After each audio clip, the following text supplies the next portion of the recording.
प्रभातखबर.com, विश्वास वही, रफ्तार नहीं।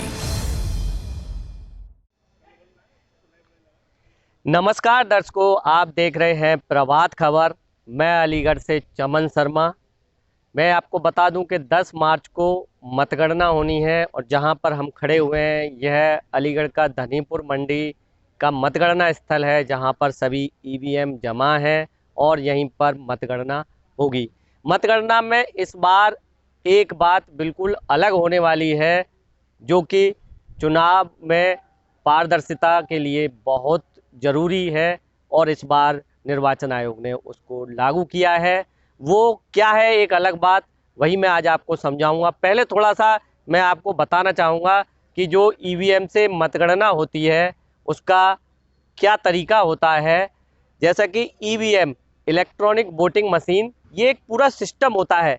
इसमें क्या होता है कि एक तो इसमें कंट्रोल यूनिट जुड़ी होती है जिससे कि हम चालू करते हैं पूरी मशीन को।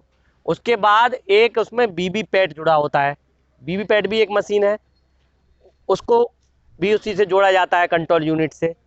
उसमें क्या होता है, वीवीपैट में जब हम कोई भी वोट डालते हैं तो आपने देखा होगा मतदान करते समय कि वीवीपैट में से पर्ची कट करके उसी चुनाव चिन्ह की, उसी व्यक्ति की उसमें गिर जाती है। ये आपने देखा होगा इस बार। तो ये होता है वीवीपैट।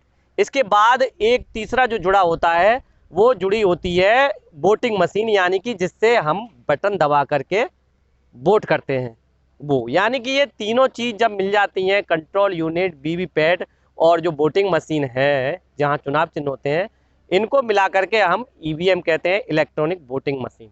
तो ये तो है पूरा प्रोसेस जिससे कि आप वोट डालते हैं किस तरीके से। अब इसकी जो गिनती होती है उसके बारे में मैं आपको बता दूं कि जिस समय गिनती होती है अलग अलग विधानसभाओं की अलग अलग टेबल डाली जाती हैं।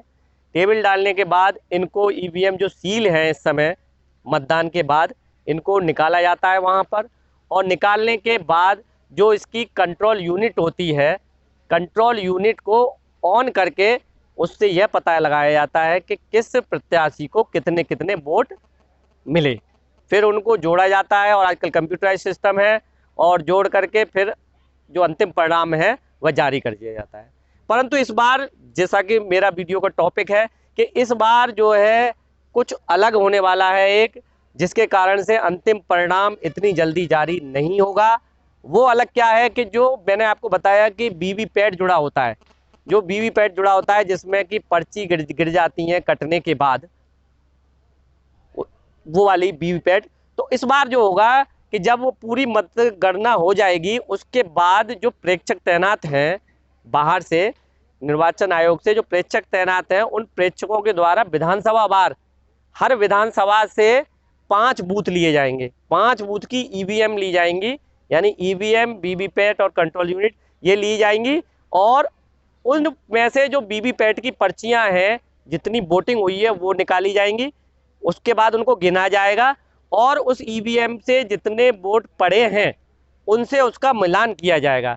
ऐसे ही हर विधानसभा से 5-5 बूथ चुने जाएंगे प्रेक्षकों के द्वारा और उनको मिलान किया जाएगा। जब ये मिलान पूरा हो जाएगा उस विधानसभा में, तब उसका अंतिम परिणाम जारी किया जाएगा। यानी कि इससे ये पारदर्शिता दिखेगी कि जो गिनती है पर्चियों की वीवीपैट से जो निकली है और जो ईवीएम से वोट पड़ा है वो समान है। क्योंकि कुछ प्रत्याशियों का ये कहना होता है कि ईवीएम मशीन में घपलेबाजी कर ली गई, बाद में दबा दिया गया, या क्योंकि जो पर्ची पहले से निकली पड़ी हुई हैं वो तो है ही है, उसके बाद जो अगर कोई घपलेबाजी होती है तो वो मिलान नहीं होगा। तो इस तरीके से मिलान किया जाएगा वीवीपैट की पर्चियों का और जो ईवीएम पे वोट डले हैं उसका, हर बूथ का।